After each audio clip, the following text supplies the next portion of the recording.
Local history. Local culture. Local events. Your community. This is the Joe Kelly Show.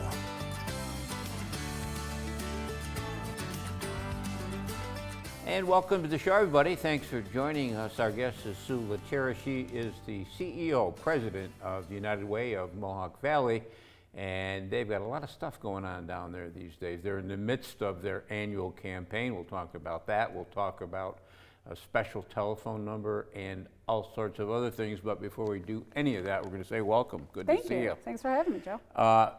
United Way of the Mohawk Valley. What is included in the Mohawk Valley? How far do you go? So we cover Oneida and Herkimer counties. We also do some work in Madison County in the housing space, 211, and transportation through our Ride United program. But officially, we're Oneida and Herkimer counties. We'll get into 211 and the ride in a second. You're fair, I don't know, is it fair to say you're new to the job? Absolutely. Yeah. Yeah. I'm still going to keep saying that. Yeah. I started in December, so not even a year under my belt quite yet. And so this is your first campaign? This is, we officially kicked off last month in September. You know, this is by far our most high profile fundraising initiative. Last year we raised just shy of $1 million. This year we're hoping to get to maybe 1.1 million. And this is the opportunity that people can give through their employer, through employee deduction, payroll deduction.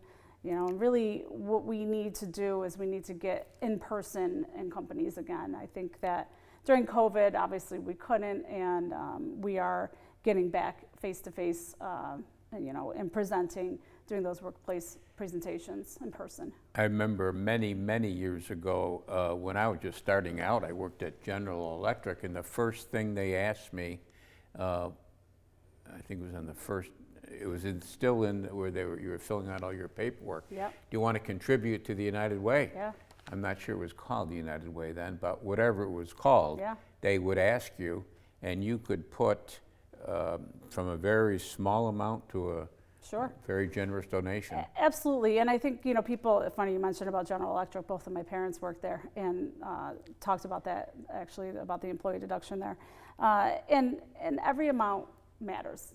It does not matter, what you give, if it's $1 a payroll deduction, $10, $100, it all adds up, and it's all greatly needed. Of course, people can give without going through payroll deduction, on our website or simply by calling in. But I think the payroll deduction helps ease the hit of the financial gain a little bit more because it's spread out throughout the year. And you forget about it. Absolutely. It's just something that is deducted from your paycheck. Sure. How much of that kind of a plan exists today? I know at one time it was very popular. Today? The payroll deduction, that's most likely how they end up giving to us is through payroll deduction. Yes, certainly we have outside donors who give in other ways, and leadership donors, corporate donors, of course. But the crux of our budget comes through that employee participation. Does United Way do any special events, fundraising events? Yeah, we do. We have a lot of one-off events, but we're looking to start this fiscal year, which ends June 30th, 2025. We're looking to reintroduce another annual event. That's preliminary, so I can't talk too much about it, but something more to come soon in the next couple of months. But certainly having a presence on an annual basis is important and needed. We did just participate in MV Gives, which was a great initiative by the Community Foundation to support so many nonprofits in the area. For those who aren't familiar with MV Gives, it's fairly new. Yeah, I think that's been going on a couple of years at least through, with Community Foundation leading that effort. And it's the opportunity during a one day, really it kind of expands beyond just one day, to bring an awareness to the community to give to a nonprofit of your choice that's within those who participated. Yeah, I know the United County History Center was involved with that, and so it can be a really broad range. It's an incredibly broad range, and it really is an opportunity to give to the cause that most is endearing to you. Yeah, this seems to me, and not just my opinion, but many people I've talked to over the years, many people who've sat right there, have stressed what a giving community this is. Do you agree? I absolutely agree. You know, I think that I'm a data person. I love to study the data. And, you know, if you go back as far as to 2008, when, you know, the world sort of imploded and we were in a financial crisis, people still gave. They may have given half of what they previously gave, but people still stretched that dollar.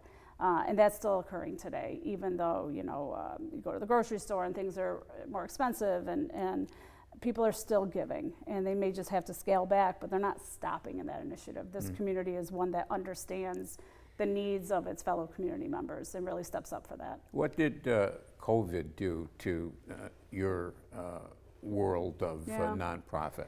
I mean, I think like all the other nonprofit agencies, we certainly saw a hit. I think the thing that hurt the most was not being able to go into our partners and do face-to-face presentations for Workplace Campaign.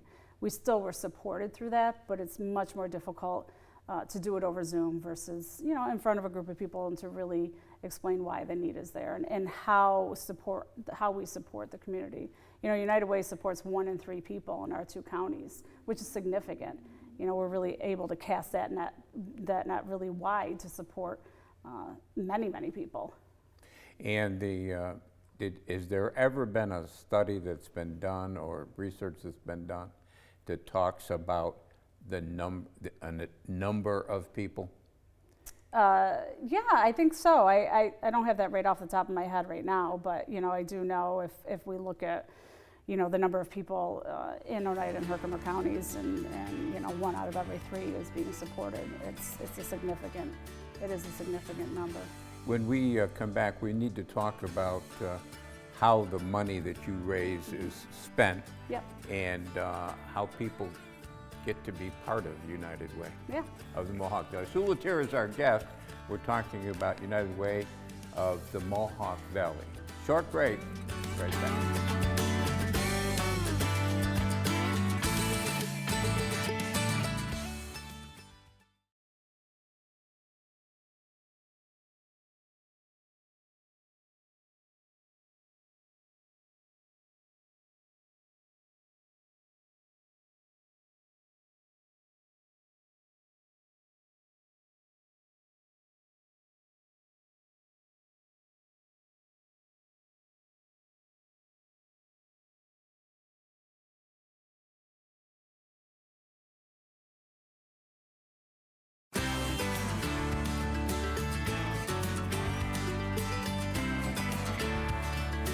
And welcome back, everybody. Thanks for sticking with us. Sue Litera is our guest. She is the president CEO of United Way of Mohawk Valley, which means Oneida and Herkimer counties.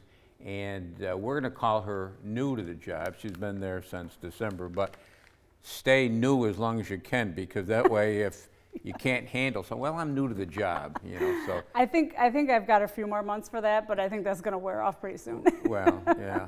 Now, you started the this year's annual campaign September 18th, I think it was. Yeah. And does it have a closing date? You know, theoretically, it goes through the end of the calendar year, but we do have several workplaces that run campaigns into the spring. So it is sort of fluid, because we have to, you know, work within what works for them too.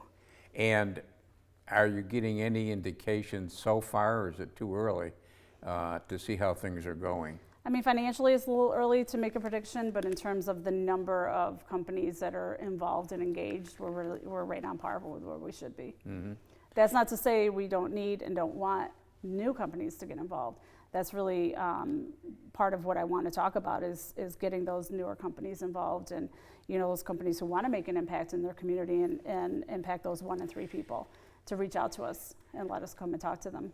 I guess that was the whole thrust of it. I'm old enough to remember when the United Way was Community Chest. The Community Chest, yes. And I remember they had the red feather. It was part of their logo. And but anyway, the idea, was it not, was to have one place you could go and support Absolutely. everybody. Absolutely. You know, sort of that one-stop shop, and also that one place that you could go that you knew your money was going to be vetted to agencies that were, you know, properly stewarding that money. So that is really our role, that and to collaborate with other agencies in the areas of support that we're all offering. And who are the agencies that you support? Oh, it's a lengthy list. You know, we're kind of all over in the housing space and the food pantries. You know, if we look at the data and what the greatest needs are in both of our counties, it is housing insecurity, food insecurity, and transportation needs. So those are the areas that we are really deeply embedded in. And looking forward to the future, we'll be looking at some other areas to provide some support, because while those are the most significant, of course the need is great among other arenas too. Is the age of the community, the population age of the community, I would guess that would have a direct impact on where you go with your money. It does and it doesn't, yes. I think that some of the data points that are pointing us in the direction of other needs really don't have an age barrier or an age limitation. For example, if we look in the area of mental health, you know, there's a mental health crisis for teenagers right up through seniors. It doesn't discriminate. And housing also really doesn't discriminate, you know, in terms of age. So I think it really does kind of run the gamut. Mm-hmm. Yeah. Is it a problem for the United Way and other agencies that are not affiliated with the United Way? Is there a problem in terms of duplication of services? Oh, absolutely. And that is a focus of ours, is collaboration. Because no one agency can do all of this in a vacuum, but collectively we can. So avoiding that duplication of service and looking at where there's gaps among other agencies and collectively coming together to fill all those gaps should be the goal. Is it the goal? It's our goal, okay. Absolutely. And I will say, I don't think we're alone in that. You know, in particular in the housing space, we work with a lot of other agencies, and you know, collectively come together and try to fill those gaps, because, like I say, no one agency can do it alone. I always remember it was a superintendent at Fort Stanwix who came in from out of town, and he's long gone now, but he said the first thing he does when he comes into a new town is partner up. Right. Yeah. Because he doesn't want to go it alone. No, absolutely. And I mean, I think nobody can. You know, no one person or board of directors or agency has the solution or all the answers. You know, so it is our goal to collaborate with government and non-government entities to try to get that work done. So you're trying to raise over $1 million, Correct. 1.1 million, which would be an increase of a little bit from last year. Sure. What happens if you don't get it? We're going to get it. Okay. Yeah, that's not an option. All right. We're going to get it. Somebody told me once, a local businessman, in fact, I remember him writing a check that year to United Way, and he said it was very important to a community for certain things in that community to be successful. Right. And one of them was United Way. He said, because if you fail in these areas, United Way being one, it's not good for the community. It just doesn't look good. No, it doesn't. I think it, you know, again, it speaks to the community's understanding of what the needs of its peers are. And the fact that we do have such a breadth of community support is, you know, speaks volumes to that. But, you know, there's never enough. And, you know, there's always contingency plans among contingency plans for how to raise money and different sources of revenue. You know, we do need to diversify our revenue, even though we rely heavily upon workplace campaign. It can't be our only source of revenue. So, you know, that is one way to combat, you know, if we don't raise enough there, we are looking and have to look in other ways to raise that revenue. How tough is it to get into a workplace and do that payroll deduction? I mean, I think we have tried and true partners who have let us and welcomed us in the door for years. And, you know, on the flip side, the ones that we haven't quite tapped into yet, we have to, you know, do a little bit of work and what I call some polite harassment And, just making people feel comfortable why we need to do it, why it's so important, how it can impact the community. I think folks really need to see what that impact looks like and to make it tangible. Have things loosened up now in terms of getting into workplaces since COVID? Absolutely, yeah, absolutely. I don't think that that's as much of a concern as it was even a year or two ago, certainly 2 years ago. So that does help our challenge.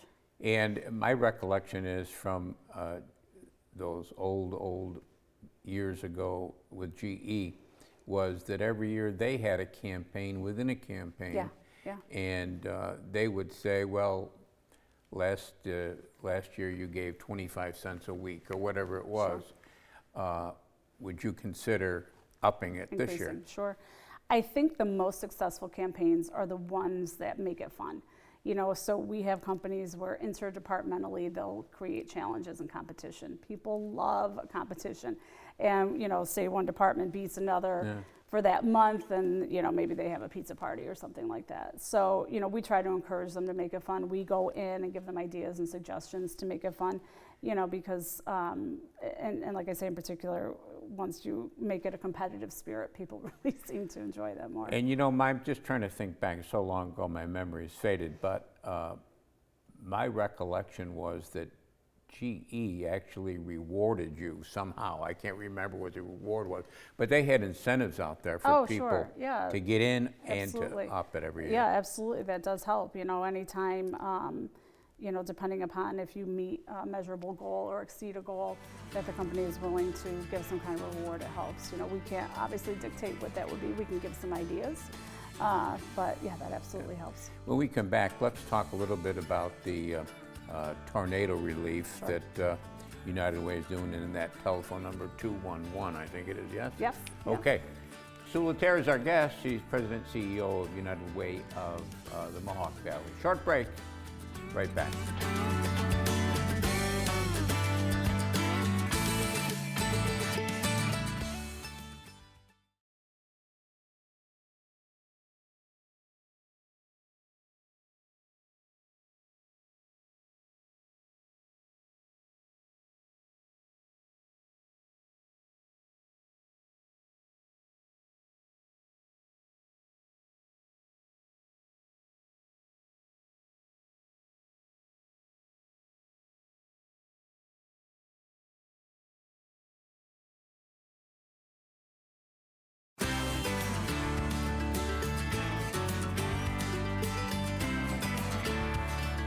And welcome back, everybody. Thanks for sticking with us. Sue Litera is our guest. She's the new, with air quotes, new CEO, President of United Way of the Mohawk Valley, which means Oneida and Herkimer counties. There is something going on, which I thought was kind of neat, over at Hannaford's on Mohawk Street in Utica. What's that all about? Yeah, so they're selling their reusable grocery bags, and they cost $2.50 for everyone that's purchased. They're donating $1 back to us. Nice. Through the end of October. So yeah, it's a great fundraiser. In addition, they are a huge workplace campaign supporter as well. And they're one of those companies that do kind of fun things within each department, each store to make it kind of fun. 211, what's that all about? So 211 is an all-inclusive line that people can call or text. You can text 898-211. There's also a website that you can get information on really anything you're looking for. So what we do is we consider it sort of any non-emergent needs to take the load off of 911. So whether you are experiencing housing insecurity, or you've moved to the area and you're looking for a new doctor, or you're looking for a moving company, they can really find and answer any question needed. Obviously, too, running alongside that is 988 for the mental health support, but because of the overload of crisis in the mental health arena, 211 211 responders have also been trained in the mental health space to support that effort as well. Are these 211 operators people that work for you? No, so we contract out with a call center out in Syracuse, Contact Community Center, who's outstanding. And we work very closely with them on providing them with scripts and updated information. For example, after the tornado, we had to provide updated scripts for what we needed to support people in the community. Let's talk about the tornado. The tornado hit Rome, a lot of destruction there. What is the United Way's role in all this? You know, the day of the tornado, we were at a conference in Syracuse, about half of our team, and we heard about it touching down in Rome, and about half of our team lives in Rome. So I sent people home to figure out, you know, to make sure that their homes and families were safe. Those of us who remained sat down and immediately created a Tornado Unmet Needs Fund. We also reached out to our call center to get 211 lined up to handle the overflow of calls. And we reached out to our local government officials to make sure that they were pushing 211 for people to reach out to, you know, in that time of need. So we started raising money and eventually partnered with the Community Foundation and the county to get that money out immediately to residents in Rome.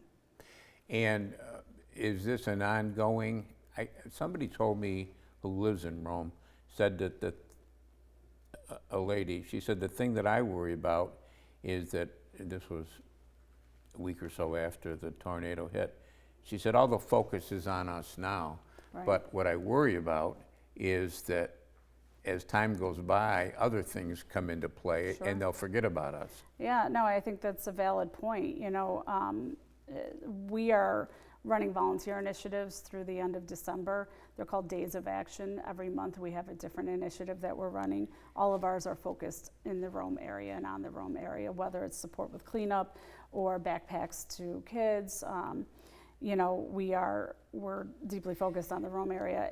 And moving forward, you know, our Unmet Needs Fund, we officially closed that fund at the end of August, but we're now out trying to raise money for a disaster relief fund. We really feel it's important to have a fund sitting there ready to execute and send out to the community in these moments of crisis, because I think our weather experts are letting us know that this is going to be a continual need. So what you're saying is this would be a dedicated fund that would sit Yep. until the day a disaster hits. Some disaster hits, absolutely. You know, and that way we're on the ready to immediately get funds out to support our community members. So how'd you do it this time without that dedicated fund? Oh, we hit, well, it was places like your TV station and other media outlets who supported us, and I know that you ran our PSA, which we're greatly appreciated of, and really getting the word out in the media and you know, soliciting. And we were able to pretty quickly raise about $40,000. That's a reactive approach. I'd like to see us take a proactive approach and start that revenue generation now so that we have that money sitting there. You've got and I forget the name of the program, but it provides rides. Yes, Ride United. So that's an opportunity where we can provide people with vouchers that they can get free or very low-cost rides to interviews for employment, for medical appointments. You know, it really runs a plethora of things, and we relaunched that in early June. And since then, we've provided, as of last Thursday, 720 rides. So the need is there, it's greatly there. And that's another source of funding that we're looking to expand that program and expand those rides. Give me an example of somebody who would use this Ride United. You know, for example, during the tornado relief, we were partnering with Connected Community Schools, and we had some folks at their site getting food, hot meals, and one of the women that was there didn't have a ride home. So we were able to set her up through this program, and it's an app, and we can just take care of it on the app, and we partner with Lyft, and they were able to provide her with a ride home, and that way it enabled her to be able to get a fresh hot meal. So that is another way that, you know, we can provide people with rides to food pantries and to ensure that we're supporting the food insecurity piece. Who makes these decisions at the United Way? I mean, I'm sure you're involved, but are there other people that are involved in making these decisions? Absolutely. It should never just be me. That's not a good checks and balance. So we have a committee. It's our Strategic Impact Committee. And, you know, they look at our folks who have applied for funding and make the decisions in terms of where we funnel that funding out into the community. So we do it, we're on a 2-year cycle. We'll be soliciting new funding, new grantors in the spring. Does United Way get any government funding? We have an initiative with HUD, so we're part of the local continuum of care, the COC. So there's a bunch of us who are in the housing space. We are the collaborative applicant for that, so we do receive the HUD money, and then, but that's really money in, money out. It allows us to be able to support all those other agencies who are boots on the ground getting people in homes. When you're ready to announce that new fundraiser that you've got stirring around the back of your head, come in and talk about it. Oh, I'd love to do that, All right, absolutely. good. Good to see you. Continued Thanks success. for having me, appreciate it. That's going to do it for us this week. We'll be at next week. We'll do it all again. cnyhomepage.com. There's a lot of good stuff there. Until next time, take care of yourself, everybody.